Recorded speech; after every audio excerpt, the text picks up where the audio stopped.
The rain fell in fine sheets over the sleepy town of Astoria, Oregon, painting the windows of Joe's Harbor Cafe with streaks of silver and melancholy. Inside, Ivy Caldwell moved swiftly between tables, her curly hair tucked beneath a faded bandana, apron smudged from refilled coffee cups and sticky syrup spills. At 23, Ivy had already lived several lifetimes. Her mother, a once vibrant florist, had passed from a sudden illness when Ivy was 16. Her father, Harrison Caldwell, a high-ranking logistics executive, abandoned them years earlier under mysterious circumstances and was now nothing more than a memory and a name on old bills. Ivy raised her younger sister, Melanie, working 2 jobs and giving up on college to ensure they stayed afloat. The dream of becoming a supply chain analyst had been shelved indefinitely, replaced with customer orders and splitting tips. But Ivy carried herself with quiet resolve. Her eyes were observant, always calculating, and her kindness was measured, not naive. She didn't just serve tables, she studied people, their routines, their voices, their shoes. She had dreams still, but she never said them out loud anymore. The first time she noticed him, it was because he didn't fit. Tall, confident, wearing a wool peacoat and suede boots far too expensive for the local crowd, Carter Winslow walked into Joe's as though the rain obeyed him. He had the sort of face you didn't forget, cheekbones like sharp rock edges, lips that rested in a sly smirk, and stormy gray eyes that searched the room like he was looking for something he hadn't yet defined. He sat at the corner booth, laptop open, fingers tapping away. For days, he returned, ordering the same thing, black coffee, no sugar, and saying little. But Ivy watched the way his gaze drifted toward the harbor when he thought no one noticed. When she finally asked what he was working on, he looked up slowly and said, "I'm building something. From scratch. I just need someone who sees what I see." That sentence stuck with her longer than it should have. Over weeks, cautious conversations bloomed between coffee refills. Carter told her he was from Tacoma, estranged from a controlling father, and trying to start a logistics consulting firm after being let go from a corporate position, Ford disagreeing with dishonesty. Ivy found herself laughing with him before realizing she'd let her guard down. Their bond wasn't fiery, it was magnetic, the kind that clicks into place quietly and becomes part of you before you realize it. He asked her about her dreams one evening, after the cafe had closed and rain tapped gently on the roof. She told him about her fascination with how trucks, ships, and systems connected to build empires. Carter didn't mock her like others had. He looked at her like she was the rarest thing he'd ever found. When he returned the next evening with a logistics startup blueprint scribbled on paper napkins, she read every line like scripture. That night, as they sat in her beat-up sedan parked outside the bay, the lines between partnership and possibility blurred. Ivy felt like life had finally paused long enough to listen to her heartbeat. She didn't know that this moment, the simplicity of dreaming beside someone who made her feel seen, would become the yardstick by which she measured every betrayal that followed. Carter Winslow was not just a man. He would be her greatest love story.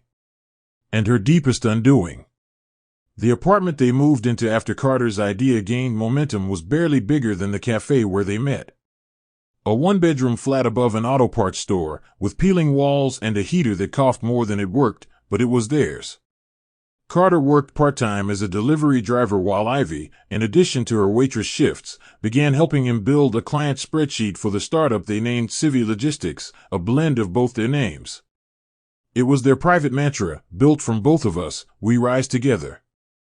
Nights were sleepless, fueled by ramen, black coffee, and the thrill of checking off every minor goal, from securing a single local shipment contract to buying a second-hand desk. Ivy's eye for systems and Carter's persuasive charm slowly turned dreams into invoices. It wasn't glamorous, but it was sacred. Carter would read aloud their future office plans while Ivy traced out warehouse routes on a notepad. In those moments, every exhaustion felt worth it. Dean Rowe entered their lives during a cold January morning when Carter, mid-delivery, ran into his old college roommate while refueling his van. Dean had once dreamed of opening his own food supply chain company but shelved the idea after losing his parents in a car accident and taking guardianship of his younger brother. Carter introduced him to Ivy as the most loyal friend I've ever had. Dean became a regular presence, helping with logistics for free, offering insight on vendor relationships, and easing Carter's self-doubt. Meanwhile, Ivy's younger sister, Melanie Caldwell, now 17, moved in with them after high school. Melanie was sharp, opinionated, and emotionally volatile from years of bouncing through foster care after their mother's passing. Ivy became both sister and mother to her, managing meals, chores, and the business books all at once. Carter grew fond of Melanie but often stayed out of their sibling dynamics. The apartment began to swell with activity, whiteboards full of numbers, takeout containers, half-laughed jokes, and the desperate hope that all of it would someday matter. But behind the smiles and shared ambitions, quiet cracks began forming, little things Ivy noticed but brushed off. Carter sometimes hesitated when Ivy made suggestions, as if her ideas threatened his authority. He occasionally dismissed her spreadsheets for being too detailed or reworded her presentations before client meetings. Dean noticed the shift too, but stayed silent, unwilling to stir conflict. Ivy kept herself busy, assuming Carter's moods were from stress, not insecurity. Melanie, however, was not so forgiving. "Just make sure he stays your partner and doesn't become your boss," she whispered once, when Ivy stayed up late correcting Carter's quote errors for a vendor proposal. Ivy laughed it off, but the truth in her sister's words left a sour aftertaste. Still, she pushed forward. They had momentum, clients were coming, and Civvy Logistics had just landed its first cross-state shipment contract. To Ivy, the struggle was still part of the love. But in Carter's mind, something deeper was beginning to shift, and it had nothing to do with trucks or spreadsheets. Carter's proposal wasn't extravagant, but it was unforgettable. It happened on a stormy evening when Ivy, soaked from rushing home after her waitress shift, found him waiting at the doorstep of their cramped apartment. The hallway smelled of fresh rain, the lights flickered, and Carter stood there holding a tiny velvet box, his gray eyes glistening under the dim bulb. "I can't promise you an easy life, Ivy," he whispered, "but I can promise you that no matter how hard it gets, I'll fight for us." It wasn't the diamonds, there was just a modest ring, but the conviction in his voice made her heart skip. Ivy said yes without hesitation, believing that his ambition and her resilience made them unstoppable together. Their wedding was a small courthouse ceremony, attended by Dean, Melanie, and 2 neighbors who acted as witnesses. They celebrated afterward by eating pizza on their living room floor, cutting their cake with the same knife they used for takeout dinners. It wasn't fancy, but it felt real, raw, and perfect. After their marriage, Carter and Ivy poured every ounce of energy into registering Civvy Logistics Inc. The company name was etched into their minds like a vow, representing not just their combined efforts but their belief that love and ambition could coexist. Ivy handled the administrative and operational aspects, working with relentless focus, while Carter took on marketing and sales, charming clients into signing contracts. Dean became their unofficial advisor, helping them secure small deals with local suppliers and teaching Carter the finer details of negotiation. Melanie, now out of high school, contributed by managing their social media presence and responding to customer inquiries, earning herself the title of junior manager despite Carter's dismissive laughter at the idea. For Ivy, the success of their business wasn't just about money, it was about proving to herself, and to a world that had overlooked her, that she was capable of building something extraordinary from nothing. She worked tirelessly, often sacrificing sleep, her own meals, and even time with Melanie, convinced that everything would pay off. But as the business began to grow, Ivy noticed subtle changes in Carter's behavior. He had once been open about every decision, but now he sometimes made calls without consulting her, dismissing her ideas as too cautious or too safe. While Ivy's spreadsheets and careful planning kept them from financial disaster, Carter's boldness attracted more attention from investors and clients. Though they celebrated every milestone together, a quiet rift was forming. Ivy sensed his pride swelling each time a client credited him for the company's success, while her role, though crucial, was rarely acknowledged publicly. There were moments when Carter's tone turned sharp, almost resentful, when she corrected errors or suggested improvements. Ivy told herself it was stress, the pressure of growing a young company, but Melanie wasn't fooled. "I see the way he looks at you when you outsmart him in front of others," Melanie warned one night. "Don't let him forget who's holding this whole thing together." Ivy brushed it off, but the unease lingered like a shadow. 3 years after its humble beginnings, Civvy Logistics Inc. had outgrown its cramped downtown office and become a recognized name in regional shipping and freight coordination. What started as 2 people managing spreadsheets and cold-calling small vendors evolved into a 10-person operation, with clients ranging from boutique manufacturers to emerging tech companies in need of fast, reliable transport. They moved into a mid-sized office complex with a view of the harbor, the same view Ivy had once stared at from her cafe window, dreaming silently. The business now operated with structured departments. Ivy led operations and compliance, Carter oversaw client acquisition and branding, Dean managed fleet partnerships, and Melanie, young and ambitious, had grown into a polished account executive with an uncanny instinct for deal closings. They celebrated every new contract, every revenue milestone, and even took their first proper vacation, a weekend in Lake Tahoe that Ivy barely enjoyed because she was still reviewing vendor invoices at night. It was at a tech logistics convention in San Diego where Carter first met Clarissa Holmes, the woman whose presence would quietly begin to unravel the life Ivy had helped him build.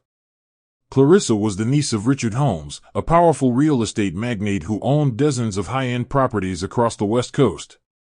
She was striking, poised, and alarmingly articulate. Every word she uttered felt like it had been sharpened in an ivory tower.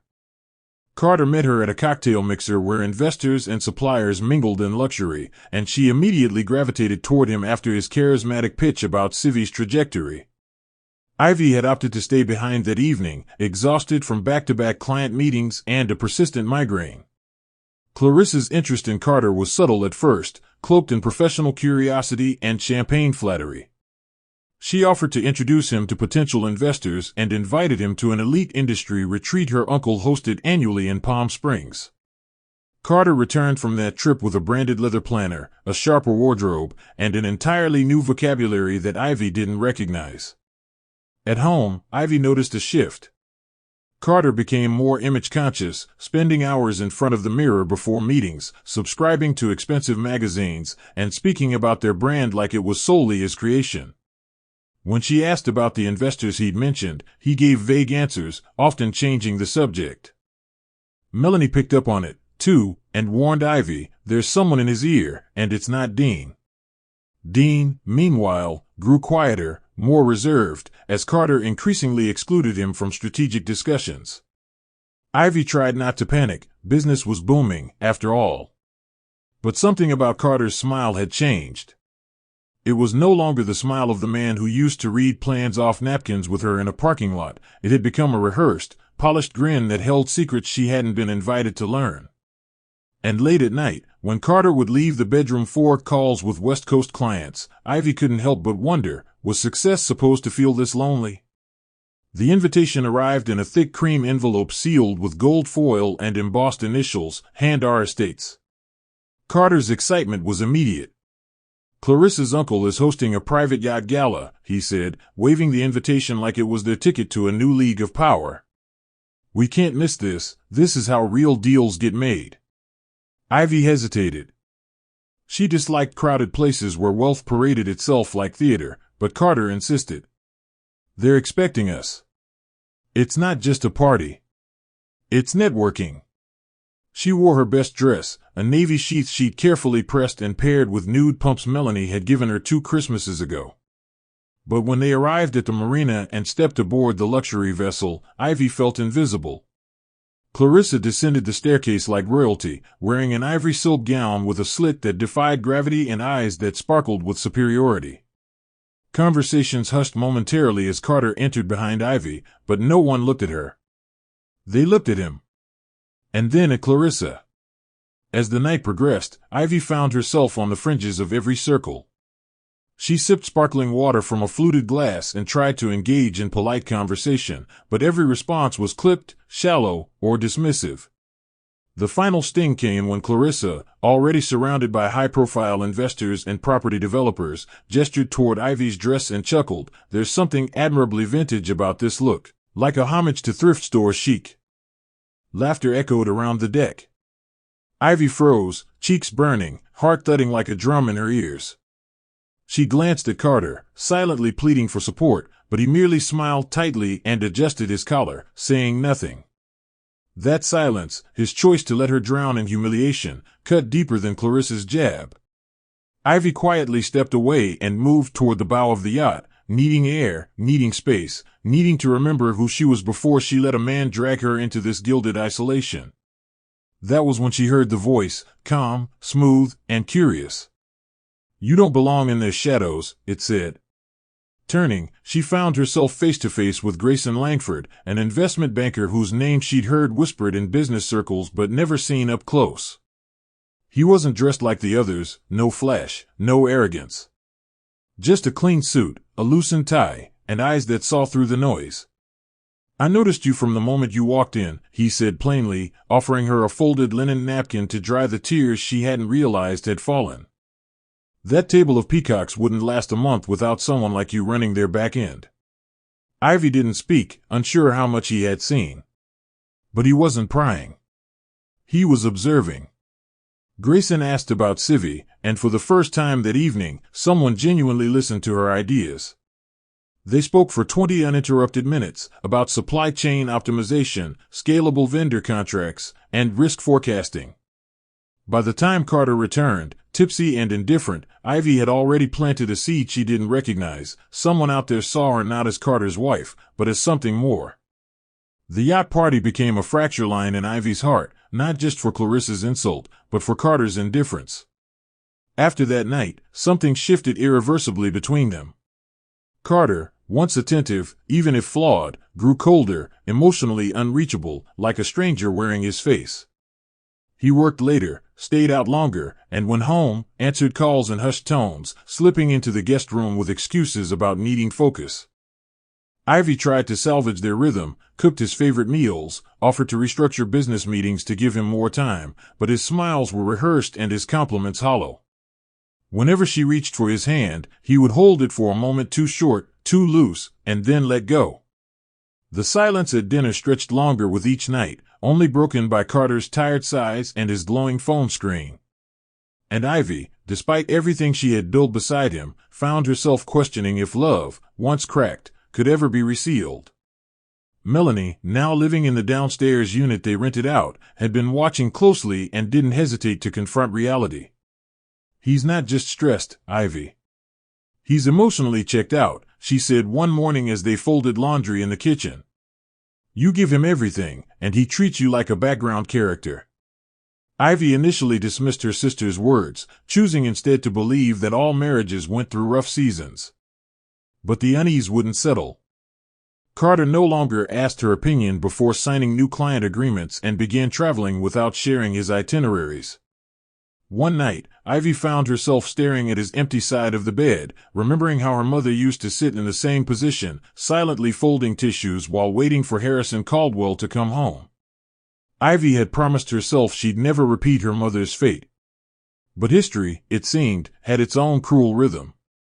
Only this time, Ivy wasn't sure if the betrayal would come in whispers or shouts. Her only reprieve came from her quiet moments with Grayson Langford, who had followed up after the party with a short, respectful message: "If you ever need someone to talk strategy with, I'm around." Ivy never responded, but she read it often. At work, the staff noticed her dimming glow. Even Dean seemed uncomfortable, often caught in the middle, trying to support both Ivy and Carter without choosing sides. But Ivy was beginning to see it, the way Carter leaned into power and perception, the way he lit up in meetings when praised by external partners, and the growing absence of warmth in his voice when he addressed her. He had become enamored with the version of himself others celebrated and began resenting the woman who had helped mold him. Ivy wasn't ready to admit it yet, but deep down, she was beginning to realize that the man she had married might no longer exist, and what stood in his place wore ambition like armor and deception like cologne. It began with a number that didn't make sense, an invoice that should have cleared at $4,800 but showed a $7,000 deduction. Ivy was methodical, bordering obsessive, when it came to company books. She managed every payment, tracked each vendor, and kept precise ledgers. So when that figure popped up on her quarterly expense sheet, her instinct flared. She brushed it off as a system glitch, until she saw 3 more entries like it over the next week. Curious, she logged into the joint business account after hours, something she hadn't done in months. What she found made her chest tighten. Large transfers labeled as external consultancy had been quietly executed, each just under the $10,000 threshold that would flag an audit. The payees were masked behind shell company aliases. Ivy sat there in the dark, lit only by the screen's glow, wondering when exactly Carter had stopped needing her permission to take what they built together. Her hands trembled. Something wasn't just off. Something was being hidden, deliberately. The next morning, Ivy called Dean, asking carefully structured questions under the guise of reviewing recent tax filings. His voice caught, he stumbled over numbers he once recited fluently. I thought Carter told you about those payments, he said cautiously. That sentence was enough. Ivy ended the call early and sat in the silence of her home office, trying to make sense of it all. Melanie walked in, took one look at Ivy's face, and said, "You found something, didn't you?" Ivy nodded, but she wasn't ready to talk yet. That afternoon, she contacted a name passed to her months ago by a former vendor, a woman known for discretion and truth-finding, Lucille Winters, a private investigator with a background in corporate fraud and betrayal cases. "I don't want to ruin a marriage," Ivy said over the phone, her voice hoarse. "I just need to know if I'm being treated like a partner or a placeholder." Lucille replied simply, "If you're calling me, you already know the answer. You're just not ready to admit it yet." 2 days later, Ivy ran into Grayson Langford at a logistics summit hosted by a mutual supplier. She hadn't expected to see him, especially not dressed down in jeans and rolled sleeves, speaking animatedly to a group of small business owners. When he saw her, his face lit up, not in shock, but in recognition, like he'd been waiting. "You're still with that company that wears your name but forgets your voice?" he asked, only half joking. Ivy laughed faintly but didn't answer.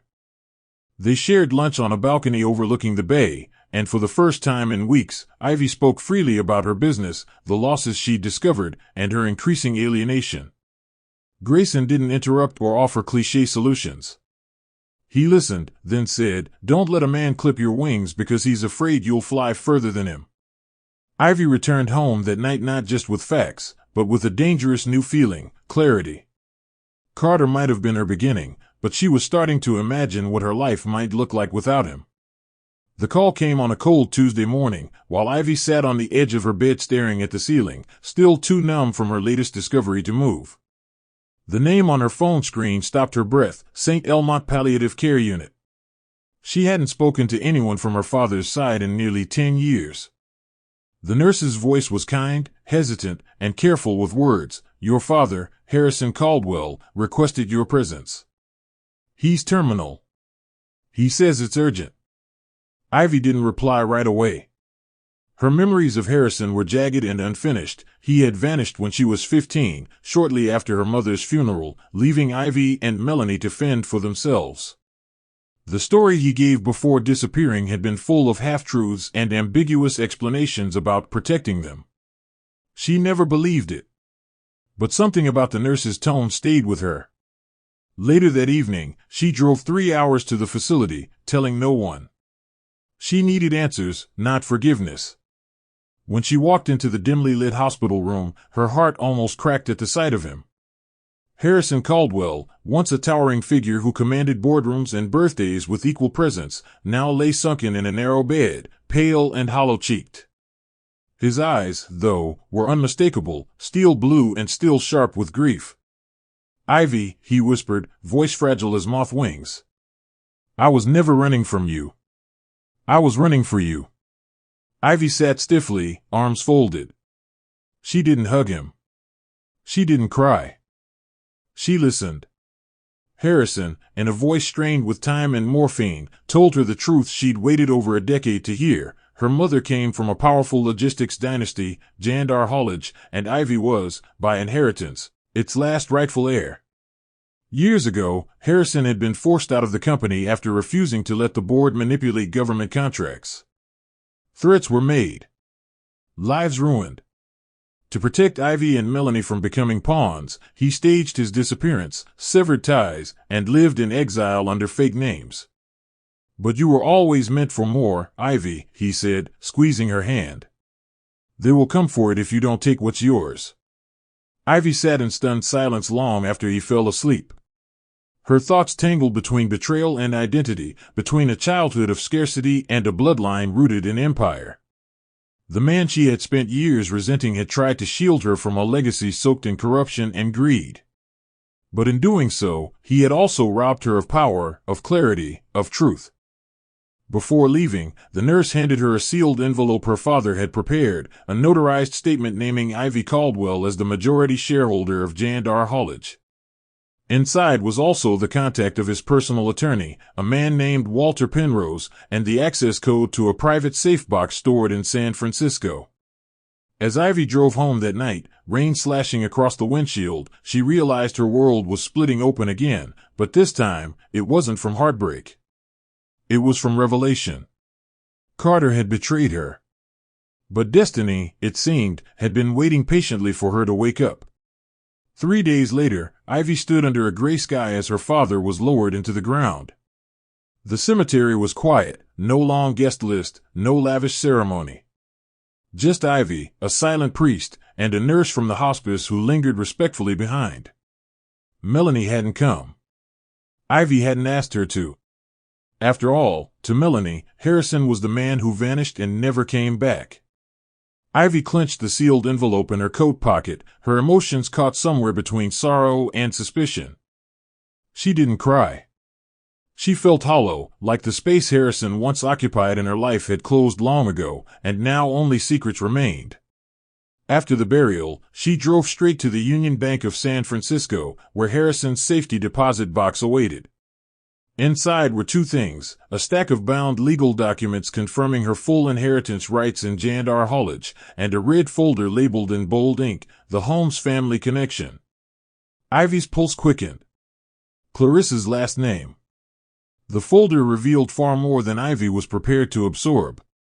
It contained a series of correspondences, legal memos, and internal whistleblower reports documenting a covert alliance between the Holmes real estate group and corrupt executives within Jandar's former board. Years ago, Clarissa's mother, Vivian Holmes, had allegedly forged leasing deals tied to federal property and funneled massive profits through Jandar's blind transport contracts, right under Harrison's nose. When he exposed the paper trail, he was ousted, blackballed, and threatened into silence. Ivy's eyes scanned every page, her hands trembling. This wasn't just a family business rivalry. This was betrayal orchestrated across decades, and Clarissa was likely groomed to finish what her mother started. The final page was a signed affidavit from Walter Penrose, testifying that Ivy's share was quietly preserved in a hidden trust, accessible only if she ever chose to claim it. Ivy stared at the document, realization sinking in. She wasn't just a shareholder. She was the silent majority. And the enemy wasn't just outside her company anymore, it had been sitting across cocktail tables, smiling in lipstick and pearls. Back at home, Ivy locked the documents in a fireproof case beneath her closet floor and poured herself a glass of wine with shaking fingers. Carter was still out, some late-night investor dinner that she no longer even pretended to believe. Melanie entered without knocking, her expression unreadable. "I heard," she said softly. "About Dad." Ivy nodded and handed her the folder. As Melanie flipped through the damning evidence, her face went pale. Clarissa's family did this? And Carter's? This close to them? Ivy nodded slowly. "It's bigger than cheating," she whispered. "They didn't just ruin a marriage, they erased a legacy." Melanie's eyes narrowed, anger flashing beneath the grief. "Then maybe it's time you remind them exactly who Ivy Caldwell is." For the first time in weeks, Ivy smiled. Not the weary, hollow kind, but the kind that sparked from the ashes of betrayal. Her next steps wouldn't be loud, but they would shake the very ground her enemies walked on. The headquarters of Jandar Hollage stood like a stone fortress in downtown San Francisco, tinted glass, concrete power, and silence that spoke louder than steel. Ivy entered the building under her birth name for the first time in years, accompanied by Walter Penrose, her father's longtime attorney. No one recognized her, she had planned it that way. Her hair was tied in a sharp twist, glasses perched deliberately on her nose, makeup minimal, demeanor clinical. The receptionist logged her as a shareholder representative for a scheduled emergency review. As she stepped into the boardroom, a dozen men in tailored suits glanced up from their tablets, and her heart thudded, not from fear, but fury restrained. They remembered her as the teenage girl crying at her mother's funeral. Now, she stood with power, armed with documents they had prayed would never resurface. "My name is Ivy Caldwell, daughter of Harrison Caldwell," she said. "And I am here to reclaim what was mine before you erased me." The silence that followed was deafening. Several board members exchanged glances, and one, Gerald Matson, an older executive with a silver mustache and even colder eyes, chuckled as if amused. "Miss Caldwell, this is highly irregular," he said. But Ivy's response was swift. She opened a leather folder, revealing the trust documents, affidavit, and her newly executed ownership certification, signed and verified by Walter. "According to these records, I hold a 51% controlling interest in this company. My silence ends today. You've allowed backdoor deals, you've sabotaged competitors, and you've aligned with the Holmes family while pretending to uphold this company's integrity. That ends now." For the first time, she saw fear flicker across their faces. Walter leaned forward. "The Holmes conflict of interest violates Section 8 of the company charter," he said. "Miss Caldwell is within her rights to conduct an internal review, effective immediately." Ivy sat down at the head of the table, heart pounding, voice steady. The board hadn't just seen a ghost, they had awakened a storm. After the meeting, Ivy retreated to her car, hands still trembling, but not from fear, from adrenaline. She had stepped into a war her father once fought alone. But she wouldn't make his mistake, she wouldn't disappear. She would conquer from the shadows. Her first executive order was discreet, a private audit of every contract linked to the Holmes family over the last decade. She hired a team of forensic accountants and legal experts through Penrose's contacts, using her share dividends to finance the campaign. She didn't breathe a word to Carter. In fact, she hadn't seen him in 2 days. He'd texted only once, "Investor retreat in Big Sur. Back Sunday." No mention of grief. No condolences. Ivy stared out the windshield, city lights blurring as her thoughts raced. She wasn't just Ivy the wife anymore. She was a woman quietly pulling the strings of 2 empires, one built by blood, and the other by betrayal. And neither Carter nor Clarissa had a clue what was coming. The morning began like any other, emails, invoices, and the quiet hum of her home office. Ivy was reviewing fleet performance reports when Melanie burst through the door, phone shaking in her hand. "You need to see this," she whispered. Ivy looked up, and what she saw on the screen froze her breath. It was a live stream on Clarissa Holmes' birthday, hosted by a gossip influencer who catered to California's elite. Clarissa stood beaming on the front steps of a newly unveiled mansion in Malibu, surrounded by press, balloons, and a fleet of luxury cars. The camera zoomed in as she blew kisses and clinked champagne glasses with the man beside her, Carter. He kissed her cheek and handed her keys to the home, declaring, "To the woman who made me believe in myself again." The crowd erupted in applause. Ivy blinked, lips parted. She didn't cry. She didn't scream. She reached for her laptop, logged into Civi Logistics' joint account, and stared in disbelief. The balance was nearly zero. Gone were the emergency funds they'd painstakingly built over the years, gone was the liquidity meant to sustain their expansion, and gone were the safeguards that Ivy had insisted they always maintain. A full transfer history revealed it, the largest withdrawal to date, 7 figures, marked under the false pretense of infrastructure development. Carter had used their shared business capital to purchase Clarissa's new mansion. No consultation. No warning. No consent. Ivy's hands trembled, but her face remained unreadable. Melanie stood beside her, seething, pacing the room like a lioness. "He didn't just cheat," she growled. "He humiliated you. He spit on everything you built. And he did it in front of the entire state." Ivy still hadn't spoken. She stood slowly, walked to the window, and watched the horizon with eyes that no longer looked like her own. This wasn't just betrayal. This was declaration, an announcement to the world that she no longer mattered. By evening, the video had gone viral, retweeted by influencers, shared by business insiders, and even discussed on podcasts analyzing power couples in California's elite circles. Ivy's phone buzzed with concerned calls from clients, employees, and industry partners, all asking carefully worded questions about Carter's loyalty, the business's financial health, and whether Civvy Logistics would survive. Dean sent a one-line text, "I'm sorry. I didn't know it would go this far." Ivy didn't respond. She sat alone in the dark, the glow of the mansion video still playing on her muted laptop. Carter had looked so proud. Clarissa had looked victorious.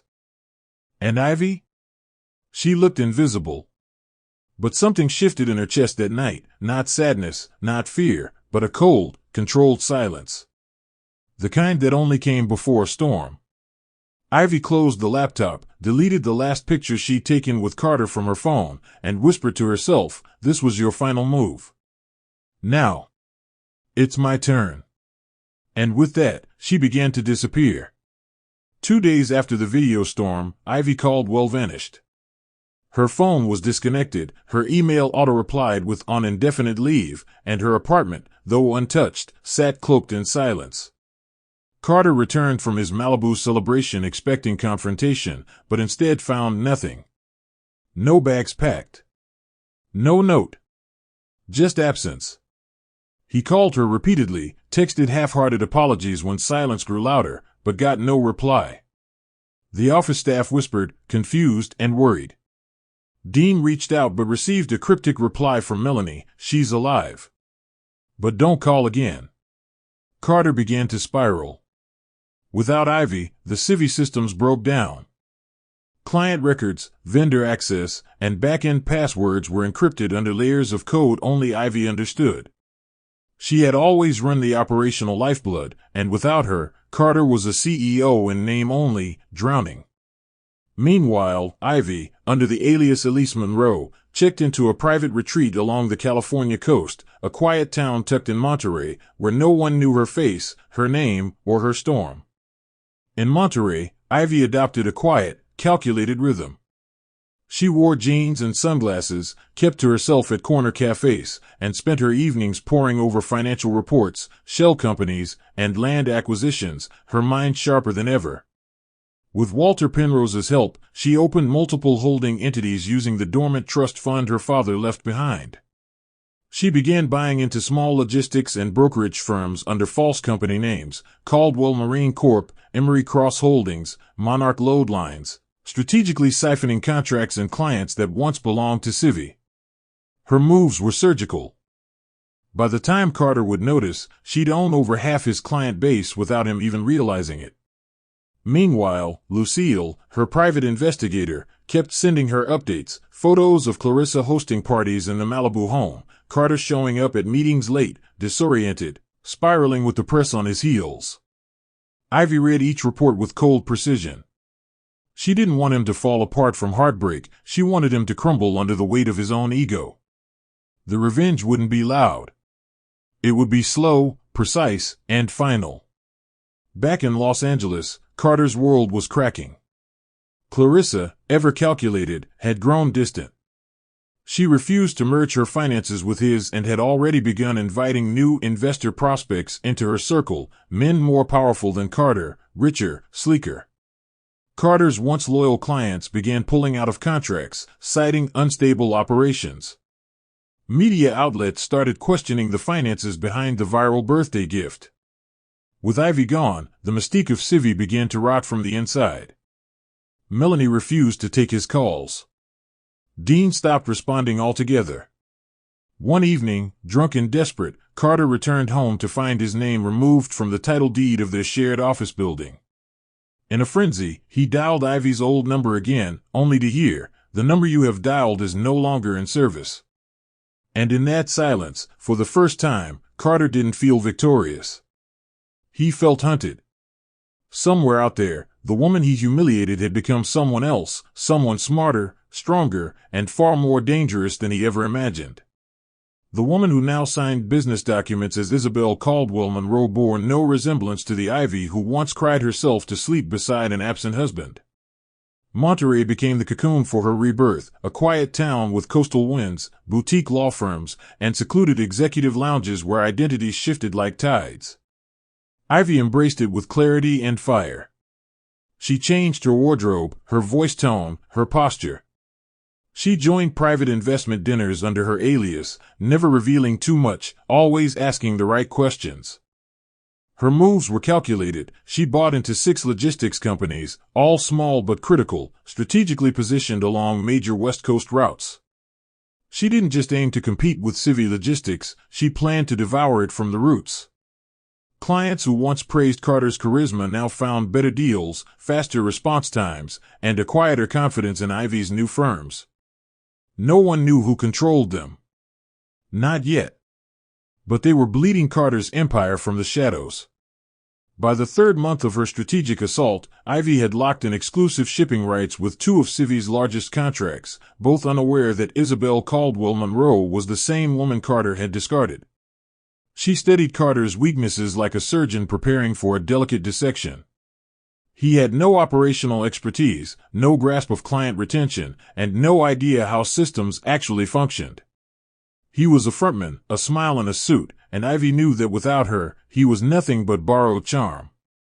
Meanwhile, Clarissa continued to smile for cameras, taking credit for saving Carter from toxic influence, never knowing the influence was now directing her downfall one signature at a time. Ivy invested in marketing firms to control narrative. Anonymous blogs began dissecting Carter's rise, subtly hinting at financial mismanagement, inflated figures, and stolen credit from a former partner never mentioned. Rumors bloomed. Shareholders grew uncomfortable. The pressure around Carter tightened like a vice. And Ivy? She simply watched it all unfold with the quiet precision of a woman who had already buried her past and rewritten her power. Her final step in Monterey came with the founding of Caldwell Holdings, a conglomerate stitched together from her silent acquisitions, now ready to step into the light. She registered the company in Delaware for tax purposes, but its operations spanned across 5 states, including California, Oregon, and Nevada. On the outside, Caldwell Holdings looked like a neutral umbrella corporation. On the inside, it was a resurrection, one that would make her father proud. Ivy held her first internal executive roundtable at a cliffside retreat, facing the ocean. Every person at the table had once been discarded, by boards, ex-husbands, or corporate gatekeepers. Now, they called her CEO. Ivy stood at the head of the table in a crisp white blouse, her hair pulled back in a sharp twist, and said just 3 words, "We begin now." In the distance, waves crashed against stone. A storm was building, not in the clouds, but in silence. And Ivy Caldwell Monroe was its eye. Ivy's return to Los Angeles wasn't announced. It was orchestrated. No red carpet, no social buzz, just contracts, silence, and signatures that shifted ownership from the background. Through a blind trust under Caldwell Holdings, she purchased the entire building housing Civi Logistics headquarters. The deal passed quietly, hidden behind 3 shell companies and a law firm based in Zurich. One Monday morning, Carter arrived at the office and noticed new branding at the front desk, property managed by Caldwell Realty Group. He frowned but shrugged, unaware he had just begun paying rent to the woman he once humiliated. Meanwhile, Grayson Langford, now a strategic partner, moved into an adjacent suite under his own venture, offering Ivy legal and strategic leverage. Ivy didn't need to shout. She let paper speak for her.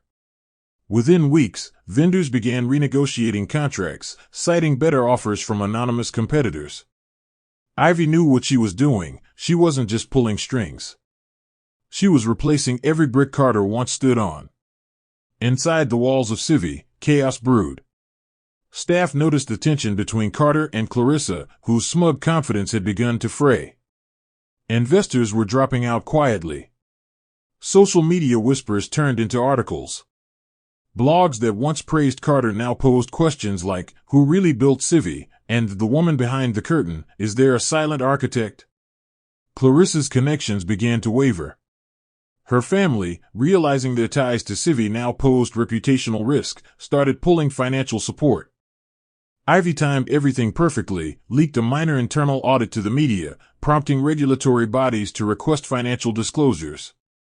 Then she deployed Grayson's firm to file a civil petition against Civvy for contract interference and asset laundering, triggering an emergency freeze on one of their accounts. Carter couldn't breathe. He called Clarissa into a meeting, only for her to shrug and say, "You handled everything, remember?" Carter looked at her, really looked. Her smile was no longer admiration. It was dismissal. He had become a liability to her. Exactly as Ivy intended. But Ivy's most strategic move came next. She arranged to buy out one of Civvy's largest subcontractors, TriWest Freight, under a dummy company. The moment the ink dried, Carter lost access to 3 major West Coast transport corridors. Clarissa exploded in public, accusing him of incompetence during a fundraising gala in front of donors and press. It went viral in hours. Ivy watched the footage on her phone that night, seated on a terrace overlooking Los Angeles. Her expression was unreadable, but her silence roared. Dean, who had quietly reached out weeks ago with an apology, now served as her mole inside Carter's crumbling empire. "They're falling apart faster than we expected," he reported. Ivy simply replied, "That's because they were never built to last. Not without me." The chessboard was nearly cleared. She had taken their knights, disarmed their bishops, and was 3 moves from checkmate. But she wouldn't deliver the final blow just yet. No, first, she wanted them to feel the collapse. Melanie hadn't spoken to Carter since Ivy vanished, but when she requested to meet him at a quiet cafe in Echo Park, he arrived out of desperation, not curiosity. His world was collapsing, clients gone, contracts terminated, and Clarissa increasingly cold. He sat across from Melanie with bloodshot eyes and a hollow smirk. "You came to rub it in?" he asked. But her expression was different. Calm. Controlled. "No," she said. "I came to tell you the truth before it buries you." She handed him a flash drive. "You gave everything to Clarissa, including ownership. But you never realized what she was after." On that drive was a recording, Clarissa, intoxicated and laughing, boasting to an old flame about how easy it had been to seduce Carter, manipulate him into signing over company shares, and siphon funds under Ivy's blind spot. "He's just a mask," Clarissa said in the clip. "I wear the face of Civvy now. And once I'm done, he's nothing but dead weight." Carter listened to the recording 3 times. Each word cracked his facade further. Clarissa's voice was dripping with mockery and, worse, strategy. She had never loved him. She had used him to infiltrate the very company Ivy had built, only to get it from the inside and claim the credit. Melanie stared at him, unmoved by his silent devastation. "You chose her over the one person who built you," she said. "I warned Ivy. I begged her to run. But she believed in you, even when you didn't deserve it." Carter leaned back, broken. "Why are you telling me this now?" Melanie's answer was immediate. "Because she doesn't need to see you crash. I want you to understand the gravity of what you lost before the whole world does." She stood and left him alone at the table, the city noise drowning his thoughts. Carter clutched the flash drive like it was the last piece of truth he'd ever hold. And for once, he felt completely hollow. That evening, at a shareholder press conference held at a luxury ballroom downtown, Clarissa stood poised in a white designer suit and delivered the final betrayal. Cameras flashed as she announced Carter's removal from the CEO position of Civvy Logistics. Effective immediately, she stated, "We are restructuring leadership to reflect a more competent, progressive direction." Reporters gasped. Carter, who had shown up uninvited hoping to speak, was escorted out by security, his protests drowned beneath the clicking of camera shutters. The next morning, the news exploded. Articles labeled him a fraud, a fool, and a former face of a crumbling empire. Ivy watched it all unfold from her Monterey office, sipping her coffee in silence. When Dean forwarded her a screenshot of Carter being dragged out, she didn't smile. She simply replied, "It's time to buy what's left." The pieces were in place. The empires had burned. And Ivy wasn't finished. The end wasn't revenge. It was reclamation. The charity gala was held at the Venetia Grand Ballroom in Beverly Hills, a luminous evening where the state's wealthiest gathered under the pretense of generosity. But for Ivy, dressed in a sleek black velvet gown and a crystal-laced masquerade mask, it was not a night for giving, it was a night for reclaiming. The event was hosted by none other than Vivian Holmes, Clarissa's mother, and the crown jewel of the auction list was a newly listed Malibu mansion, yes, the same one Carter had gifted Clarissa months ago. Unbeknownst to the crowd, the property had been foreclosed due to Civi's mounting debts. Clarissa had quietly turned it over to a shell brokerage in hopes of repurchasing it later. But Ivy, through Caldwell Holdings, now held all controlling shares in that brokerage. Tonight, in front of media, elites, and champagne-sipping socialites, the house would go up for public auction. And Ivy was ready to take it back. Grayson Langford stood beside her, posing as her investment partner, while Dean, now fully allied with Ivy, monitored the bidding from across the room. The moment the property was announced, Clarissa's expression froze. She hadn't expected it to hit the stage so soon. Her smile faltered when the auctioneer described it as a modern masterpiece repossessed in a strategic reallocation. Ivy raised her numbered paddle calmly when the bidding began. Clarissa panicked, whispering frantically to a financial rep behind her, realizing her credit lines had been frozen the previous week, another trap Ivy had quietly orchestrated. The crowd watched, intrigued, as two anonymous bidders battled over the stunning estate. But no one knew who the elegant masked woman was that continued raising her hand with flawless confidence. When the final gavel fell, the auctioneer's voice rang, "Sold. To bidder 0937. Applause echoed. Clarissa sat frozen. Ivy stood, gave the faintest nod toward the stage, and began to walk away. But not before whispering to the woman she passed at the champagne fountain, "You should have kept your receipt."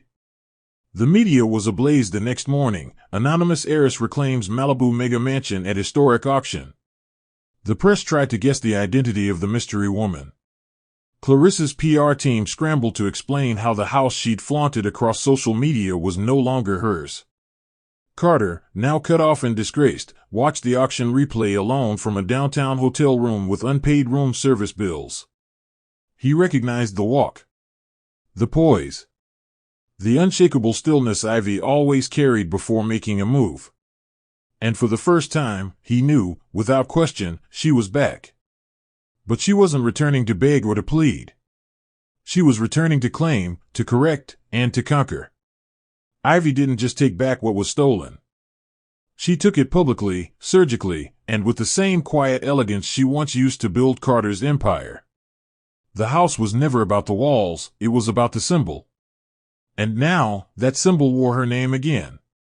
Dean had always been torn, between loyalty and fear, between truth and survival. After the Malibu auction, he requested a private meeting with Ivy at her corporate office in Century City. He sat across from her, unable to meet her eyes at first. "I knew, Ivy," he confessed. "I knew Carter was funneling money. I knew about Clarissa. I even knew when he first started planning to restructure Civi without you." His voice cracked. "But I was afraid. Afraid of losing access, afraid of his retaliation. And maybe afraid of you seeing how weak I was." Ivy said nothing for a long while. Instead, she closed her ledger, leaned forward, and simply asked, "Do you regret it?" Dean nodded. "Every single day." She didn't yell or curse. Instead, she handed him a folder, employment documents for a logistics rehabilitation program under Caldwell Holdings. "If you want to be better, then be better," she said. "But my trust, that's gone for good." That same afternoon, Carter received an anonymous message with GPS coordinates and a single line, "If you still want answers, come along." Desperate and disheveled, he followed the location to a private rooftop overlooking downtown LA, where Ivy stood facing the skyline in a fitted black suit. She didn't turn as he approached. "So this is what it took for you to finally show up," she said, voice cool as marble. Carter looked worn, a shadow of his former self. "You've taken everything," he said, voice trembling. "My company, the house, my name." Ivy turned then, her eyes sharp and unflinching. "I didn't take anything, Carter. You gave it away. I just claimed what was already mine." He reached for her hand, and she stepped back. "I didn't come here for closure," she continued. "I came here so you could finally look into the eyes of the woman you betrayed and understand that you lost her forever, not because she stopped loving you, but because you stopped being worthy of her love." Carter broke. Tears welled in his eyes, but Ivy didn't flinch. "You always thought I was your foundation," she said. "But I was your wings, Carter. And you clipped them."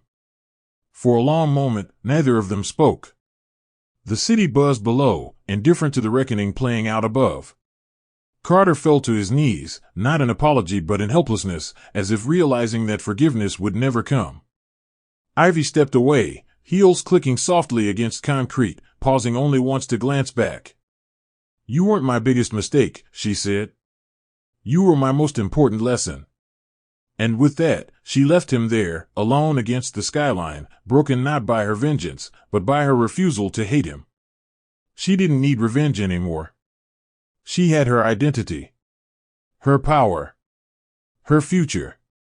Carter still had his name, but nothing else. Ivy had reclaimed everything that mattered, including herself. And she did it without lifting a sword, only a signature. Desperation has a scent. It reeks of fear masked as arrogance, of someone clutching at the last scraps of control. That was exactly what Carter Winslow carried with him when he walked into the Los Angeles County Superior Court, flanked by 2 overpriced lawyers and wearing a forced smile. He had filed a lawsuit claiming intellectual property theft and emotional damages, alleging that Ivy had sabotaged Civi Logistics, stolen confidential data, and used their shared marital strategies to build Caldwell Holdings. The media was all over it. Headlines bloomed with questions: betrayed husband fights back, and business battle turns personal. Ivy, always strategic, made no public statement. Instead, she arrived at the courthouse in a navy blue pantsuit, escorted by Grayson Langford and her legal team, with Walter Penrose at the helm. She didn't need a crowd. She needed truth. And truth, in her hands, was heavier than any lie Carter could throw. He didn't know it yet, but this wasn't going to be a trial. It was going to be a reckoning. From the opening statements, it was clear Carter had underestimated her, again. His lawyers painted him as the visionary and Ivy as the bitter ex who dismantled the empire out of revenge. But then Walter stood. Calm, concise, and devastating.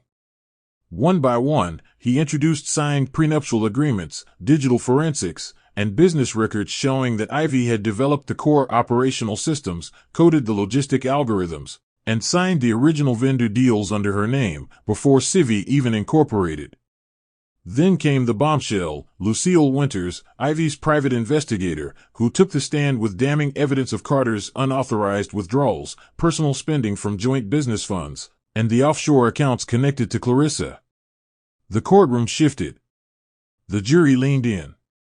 Carter's face paled. But it wasn't over. Ivy herself was called as a witness, not to defend, but to explain. And when she spoke, with poise and unwavering calm, outlining every betrayal not as emotion, but as fact, the courtroom knew the truth. She hadn't ruined him. He had destroyed himself. The verdict came quickly.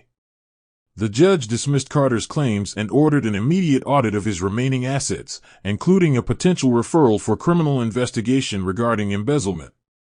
As reporters crowded the courthouse steps, Ivy walked past Carter without a glance, while Clarissa, who had refused to testify, was nowhere to be found. Hours later, news broke that Clarissa had fled the state, leaving Carter behind to face the legal fallout alone. Ivy returned to her Monterey estate that night, not to celebrate, but to reflect. She didn't feel triumphant. She felt clean, unburdened. What was taken from her had been returned tenfold, not through vengeance, but through quiet, consistent strength. In the end, Carter's greatest humiliation wasn't losing the courtroom battle. It was realizing that Ivy never had to scream to win. She simply told the truth. And in a world built on illusions, that truth was the loudest thunder. The storm had passed, but Ivy's sky was far from still. Weeks after the courtroom verdict, she sat across from Grayson Langford on the private balcony of Caldwell Holdings' new executive suite in Pacific Heights, the city skyline glowing behind them. "You built something remarkable," he said, watching her sip tea in silence. Ivy looked at him, really looked, and saw not just the investor who'd guided her silently through the chaos, but a man who had been constant in her rise. "You never asked me for anything," she said. "Even when you could have." Grayson leaned forward, his voice soft but sure. "Because love, Ivy, isn't a transaction. It's presence. And I've always been right here." His confession wasn't dramatic, it was steady, like a truth that had always been waiting to be heard. Ivy didn't rush to respond. But her hand found his, and for the first time in years, she allowed herself to exhale without weight. Elsewhere, Melanie Caldwell was busy turning pain into purpose. Inspired by Ivy's journey and the women she saw silenced along the way, she launched a startup called Her Route, a female-focused freight coordination platform that employed single mothers and second-chance workers. She pitched it fearlessly, leveraged Ivy's networks, and quickly gained attention from national publications as the youngest black woman to secure a $1.2 million seed round in the logistics sector. "You built a road," she told Ivy one evening. "Now it's my turn to pave another." Ivy watched her sister bloom with pride and wonder, silently thanking their late mother for the grit and fire they both carried. As for Dean, he had entered rehab weeks ago and now worked full-time at one of Ivy's affiliated training centers, helping retrain displaced logistics workers. He wrote Ivy a letter every Friday, never asking for trust again, only reporting progress and gratitude. "You gave me a lifeline when I didn't deserve one," he wrote. "Now I'm learning how to swim." By the end of that quarter, Caldwell Holdings had quietly acquired Civi Logistics in a strategic buyout. Carter's name was removed from all remaining digital and legal documents. The company was absorbed, repurposed, and rebranded under the Caldwell Global Network, an empire that now spanned shipping, warehousing, automation, and clean freight innovation. Ivy declined every interview request, choosing instead to speak through impact. When invited to address the Senate Transportation Committee on Sustainable Infrastructure, she accepted, not for applause, but to shape policy. Her voice was calm, informed, and undeniable. That evening, standing in the marble rotunda of Capitol Hill, Grayson slipped an envelope into her hand. Inside was a handwritten note, "If there's still space in your future for something soft, I'm ready." Ivy smiled, not the smile of a woman rebounding, but the smile of a woman rebuilt. She had reclaimed more than just her name. She had built a legacy. And this time, she'd never hand it to anyone else again. The ribbon fluttered in the spring wind as Ivy stood beneath the newly raised gold-etched sign that read, "The Caldwell Center for Logistics Innovation." The headquarters sat perched atop a glass-sculpted hill overlooking the Pacific Ocean, a space where ideas would bloom, companies would be built, and voices like hers would never again be silenced. Around her stood investors, thought leaders, women Ivy had mentored, and staff who once feared the ceiling of their careers. But the most meaningful presence wasn't in the crowd, it was the plaque mounted beneath the building's dedication, in memory of Harrison Caldwell and Gabrielle Monroe, for the seeds you planted. Ivy held Grayson's hand as the cameras flashed. But it wasn't the flash she remembered. It was the moment Grayson turned and whispered, "You did it." Without breaking. Without becoming them. Ivy smiled, tears brimming but unfallen. "I didn't win because I fought harder," she replied. "I won because I knew who I was before they tried to define me." Far from the coast, Carter Winslow now worked as a rideshare driver, his once polished Range Rover repossessed and replaced by a leased sedan. Passengers occasionally recognized him. Some asked, "Didn't you used to be someone?" And Carter would force a smile, answer with a vague nod, and grip the steering wheel tighter. His days blurred into one another, no Clarissa, no business, no spotlight. After Clarissa fled the state, her name became linked to a federal investigation involving offshore laundering schemes tied to Holmes Group. An arrest warrant had been issued under seal. She was last seen boarding a private jet to Croatia. Carter, left behind, realized too late that he had been a pawn in her generational scheme, just as he had tried to make Ivy a pawn in his own. Now, irony wrapped around him like chains. The empire he tried to steal stood stronger than ever. And the woman he discarded now existed in conversations where his name had become a cautionary tale. Back in Monterey, Ivy walked the garden path of her coastal estate as the sun dipped beneath the water. Melanie joined her, barefoot and laughing, holding a wineglass, while Grayson stood a few feet away talking with international guests invited for a Women in Tech Summit. Ivy exhaled, her soul finally quiet. No lawsuits loomed, no betrayal lingered. She wasn't waiting to be seen. She was seen. And she chose who stood in her light. As waves crashed beyond the cliffs, she reflected on every scar, every chapter, every storm that nearly buried her. And yet, here she was, not risen from ashes, but reforged in fire. As Grayson approached, taking her hand with the steadiness only a real partner could offer, Ivy whispered, "I don't just feel powerful anymore. I feel free." And in that moment, surrounded by growth, love, and legacy, Ivy Caldwell closed the final door on her past and walked boldly into her new beginning. The end.